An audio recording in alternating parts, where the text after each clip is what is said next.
Hi everyone, welcome back to my channel. I hope you're all having a wonderful day. This is Jonas Caribe here, aka pititgou, back at it with another video. In today's tutorial, I'm going to show you how to do a final mix for your backing tracks.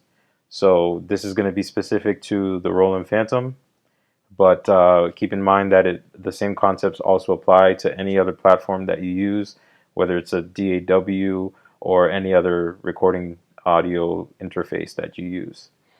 So be sure to stay tuned and keep it locked.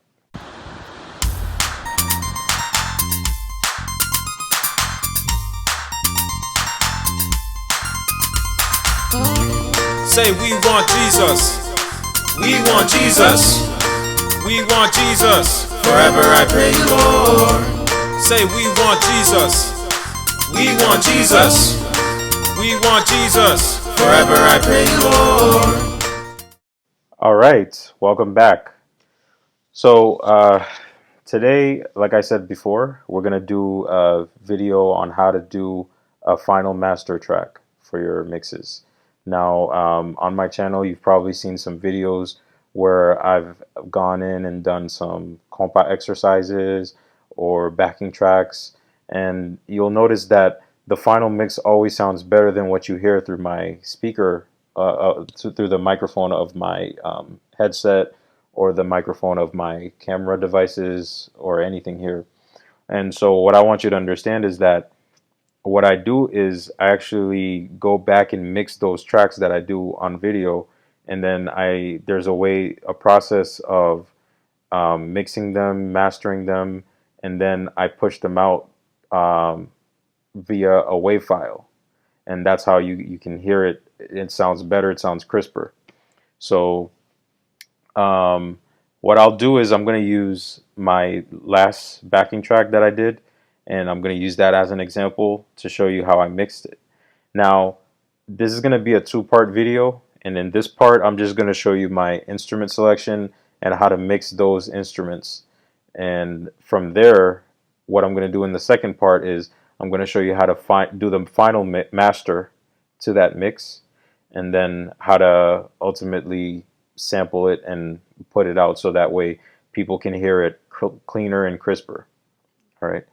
So the first step is I'm going to go in my studio mode, which would be like a DAW mode for whatever platform you're using. And I'm going to go in my song list, and I'm just going to go look for the backing track that we did. And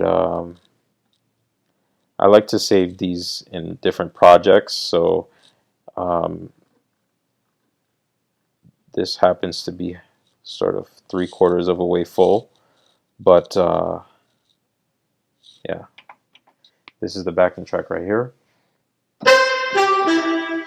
So the last sound that I used was this. So we're gonna go channel by channel, and I'm gonna show you the instruments that I use. Sometimes I might use like a clap sound, just to give emphasis to the cymbals that Kompa players usually do, Kompa drummers, I should say. All right, so this is a preset that you can find in the Roland Fantom. Hold on, let me just go back here. I'm going to show you. So patchless, first you got to go to your rhythm set, and then you got to look for 057 under F4, and it's preset 57, and this is the F note. You can find another one. There are different claps, but that's a little tip that a lot of Kompa mixers won't share with you most likely, but sometimes we use clap sounds, or we'll sample a cymbal sound just to make it sound more authentic. All right, so there's a quick little tip. And then the second channel, I always like to have my kick. I like to emphasize the kick, especially for Kompa music. That's what you hear. So I had to learn early on how to mix it so that it sounds heavier. So what I did was I selected this patch right here, Oh, by the way, before I go on, the levels that I put for my clap is 53 on the Phantom, because you don't want your sounds to override each other, because then you get what's called clipping. If your sounds are not level, it's just not going to sound good on the final mix. So I have it at 53. You can add your effects to if you want, like reverb and chorus, but just keep it straightforward. I didn't pan it. Um, Kick, I have it at 63. Sometimes you can boost it up just so you can feel that punch when you're, especially listening it through a headphone. You want to hear that punch. So just don't overdo it so that it doesn't clip. And I'll show you what that looks like as we go here. So I have it at 63. And here's a little tip. Because you have two different kicks. One is for the drummer and the other one is for the cowbell player. So what I do is I pin it just slightly to the left, and it's gonna be at 4. No effects, nothing like that. I just keep it dry, keep it at 63 level, and this is what my kick sounds like. Um,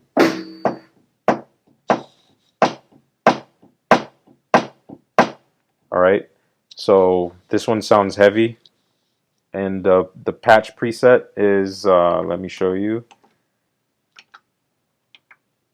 It's going to be under rhythm set again, F4, and then 053. And this is going to be the A sharp note. All right, that's what that sounds like. And then go back to your studio play. And what's nice about the Phantom is you can store your rhythm set. So you'll notice that when I'm doing my tutorials, I don't have to go back and do these individually because I just save it in just one preset. So that way, whenever I create a new song, all of my mixes stay the same. I don't have to worry about changing levels and stuff like that. The only thing that changes is the different rhythm patterns and, you know, the musical arrangement. All right. So the next kick, this one is gonna be the one for the floor tom, which is the cowbell player. Okay. In Creole we call it the gongis. So the gongis, I'm gonna put the floor tom. I'm gonna use this note. All right. It's sort of like a heartbeat. It's these two kicks going together. So all right. So for the floor tom, I use the same preset as the kick, but I just use a different note. I'm just going to use the F sharp note for the floor tom. And then I'm going to set the level lower than the kick because the kick of the drummer has to be a bit heavy, like louder than the cowbell player. So I'm going to leave it at 59, and then I'm going to pan this 4 degrees to the right. So that way it gives you that pan effect when you're listening through a headphone. It sounds nice. No reverb, no chorus. Next thing is right here I have my percussions. So channel 4, I always save it for the cowbell. Okay, and so the level I put at 57. I pan this because the cowbell I want to pan it to the right 20 degrees. It's up to you how you like the sound, but just you want to pan the cowbell separately from the congas because then it gives you the experience that it's like you're in a concert and you're on the stage and you can hear like the congas are on the right side and then the cowbell is on the left side if you're looking at a band. So you have to visualize that and then try to create the sound in your headphone. So in this case, I did it right because I'm in the band. So from my perspective, it would be the opposite. So I put the cowbell player to the right, 20 degrees. You can add some reverb just to give that the cowbell some effects to make it sound live. So 13 degrees for the reverb, and then 20 degrees for the chorus level. And when I say chorus, that's just think of it as just like bussing. Bussing is what you would do in a DAW. So it's not the chorus effect. It's more of like a bussing type thing. So for my chorus, I have delay programmed into it just so that there's no confusion. All right. So that's the cowbell 57. And then for the congas, I have, oh, did I show you the preset for this? So the preset is 059 rhythm set, F4, okay? So that's for the cowbell, and I use the low C sharp note, okay? And then the next channel, which is channel 5, is the same preset. There's nothing different, 059, and I put the congas at 51, which is slightly lower than the cowbell, but the reason for that is because the congas are louder instruments than the cowbell, so it compensates. So 51, and then I'm going to pan it 20 degrees to the left, and then reverb I'm going to add 21. Reverb is straight, there's no changing in that bussing, and then the chorus, aka delay, is going to be at 19, and I use this note right here because this conga sounds heavy, so I like it. You can use this one too, which is the C note, but this sounds more compa. So this is the G note. See this note right here? This is the solo conga. So I use B.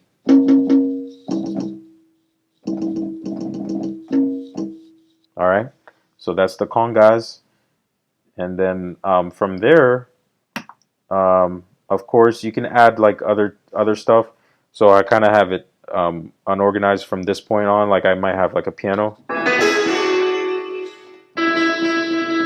So piano or something else, but that'll be whatever instrument you want.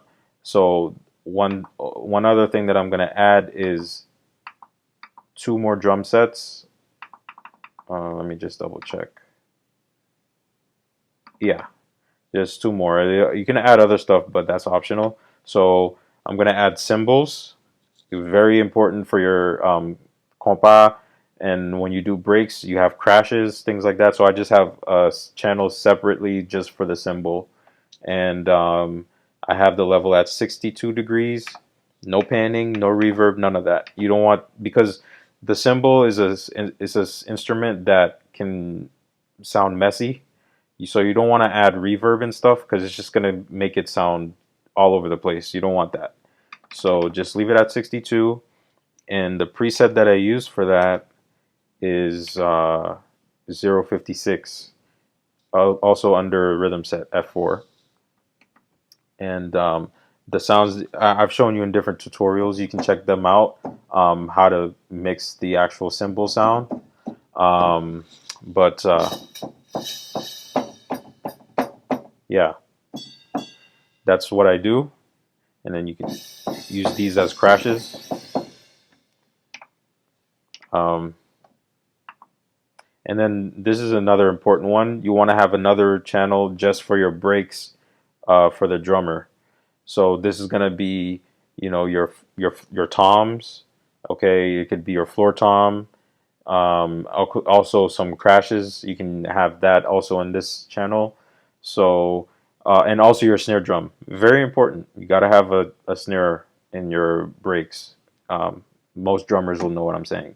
So for this channel, also no reverb, none of that, because the toms and everything, they have this echo. You don't want to add too much stuff in there. It's also going to sound too messy in your compa. And no panning either. I just have it on both sides when you do a break. And the levels, I'm going to leave it at 68 for the toms and stuff.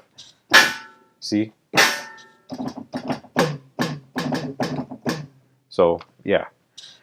That's pretty much it. And then the next important thing is you got to have a bass. Bass is and it has to sound heavy, but it can't sound too heavy, otherwise it's gonna clip. So I have it at 50 for the bass. No panning. You want it both sides. No reverb. None of that. No effects. And what I do is, let me show you the preset. So this one is going to be under F3 patches, and then go to the category for bass, and then look for user 008. It's called the jpp.bass1, and you also want to, this is a very important tip, you want to lower, if your keyboard doesn't have the range that you want, because basses are on the low end of things, so you want to put the octave down 1 degree, and that'll give you the range that you want in front of you, if that makes sense. So always lower the octave when you're doing the bass to give that the low end of the songs, and then you know, you want to mix it that way. So once you do that, also I didn't show you what preset I did for the drums. I just realized that, sorry. So let's go back here. I use under rhythm set, go to preset number 009, and it's called the LD Standard Kit 2. You can experiment with different kits, I mean, if you want. Just experiment and see what sounds great. I would say if you wanna do your own sort of mixes, experiment with the kicks. See what kicks you like better. Experiment with the drum kits and things like that. At the end of the day, it's your music, so whatever you feel comfortable with is your choice. I'll just say, just be mindful of the levels, because you don't want that to go overboard. And yeah, and then of course you can have other solo sounds, you know, guitar sounds. You know, it's all up to you from there. And then so whenever you add instruments, just make sure that they fit in within the matrix of the song. And I'll do a separate video on this too, maybe in the future, explaining the 3 dimensions within a music mix, because you have levels, you have panning, and then you have effects, you have volume level, you know, so you also have to understand where each instrument fits within that, the 3 dimensions, auditorially speaking, like in terms of audio. So that's pretty much it for this half of the video. If you have any questions, please feel free to let me know, and keep an eye out for the second tutorial, which will be posted real soon. Keep it locked. Alright, thank you for watching. If you like the video, please subscribe and share with your friends. Also like the video. If you want to follow me, you can check me out on Instagram and Twitter at pititgou. Thank you. Keep it